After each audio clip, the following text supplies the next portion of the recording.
আসসালামু আলাইকুম, সবাই কেমন আছেন? এই যে আব্দুল গাফফার মানিক কি দিয়ে খেলা খেলতেছে, হেলিকপ্টার দিয়ে খেলা খেলতেছে। বলতেছে আম্মু আমি এটা নিয়ে যাবো। আমি বলছি না, এটা তুমি নিয়ে যাবে কেন? এটা ভাইয়ারটা না। ও ভাইয়ার, তাহলে দেখো গাড়ি গাড়ি। আমি বলছি এগুলো সবই তোমার। বলো ও সত্যি, আমি এগুলোতে খেলবো? আমি বলছি হ্যাঁ খেলো খেলো।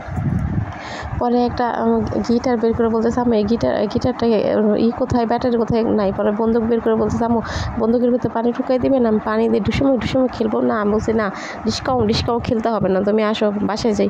পরে বলতেছে না আমি এখানেই খেলবো, এখানে খেলতে অনেক মজা লাগে। দেখো না এখানে কত খেলনা আছে, এই যে একটা ট্রাক গাড়ি, এই যে বন্দুক, তারপরে এই যে গিটার, আরও কত কিছু আছে। আমি বলছি তুমি এগুলোতে খেলবে? আমি বলছি হ্যাঁ এগুলোতে খেলবো। তারপর বলতেছে যে আম্মু শোনো শোনো। আমি বলছি কি বলো? বলে কি এই যে এই বন্দুকটা আছে না, এই বন্দুকটা না অনেক সুন্দর দেখতে। আমি বলছি তাই? তো তুমি এই বন্দুকটা নেবে? না। তারপর বলতেছে একটা মোবাইলে তো ভালো না, কিছুই আসে না, নেটওয়ার্ক কিছু নাই। আমি বলছো নেটওয়ার্ক কিছু নাই? বলে না। তো বন্দুক দিয়ে ডিসকাউ করে খেলবো। বলছি খেলো। তারপর ওর মামা আম নিয়ে আসছে, আমরা আম খাইলাম, গাছ পাকা আম টুসটুসা মানে হলুদ হয়ে গেছে, পাকতেছিল। তারপর মামা আবার তাল কেটে দিলাম, আমরা তালও খেলাম। পরে আর নানা বলতেছে এই মুরগি ধান খাচ্ছে, তাড়াতাড়ি যাও মুরগি খেদাও গে। পরে ও দৌড়তে চলে আসছে, বলতেছে আম্মু মুরগি খেদাইতে আসছে। আমি বলছি তুমি মুরগি খেদাইতে পারবা? বলে হ্যাঁ আমি তো মুরগি খেদাইতে পারি। আমি বলছি আচ্ছা ঠিক আছে, মুরগি আসলে সবগুলি উড়াধুরা খেদাইতে পারো। তো মুরগি নেয়, সে দুইটা ছাগলের বাচ্চা আসছে। বলছে আম্মু ছাগলের বাচ্চা আমাদের ধান খাবে? বলছে হ্যাঁ ছাগলের বাচ্চা তো গড় করে খেয়ে ফেলবে, তো তুমি ছাগলটাকে খেদাই দাও। পরে ও ছাগল খেদাইতে গেছে। বলো মা ছাগল তো যায় না, উল্টা আমার কাছে চলে আসে। ও তারপর ছাগল খেদাইতে এসে বলতেছে কি আম্মু ছাগল তো খেদাই দিছি, এখন আমরা একটু বসি আসো। আমি বলছি হ্যাঁ তাহলে বসো এসে। তারপর ওই ধানের এখানে এসে বসছে। পরে বলছে আয় আয় আয়, আর কে আসবে? আয়, আমার কাছে শক্তি আছে, লাঠি আছে। কোন মুরগি আসবে, কোন গরু আসবে, কোন ছাগল আসবে, ধান খাবি আয়, তোদের পিটে জুতে লাল বানাই দেবো।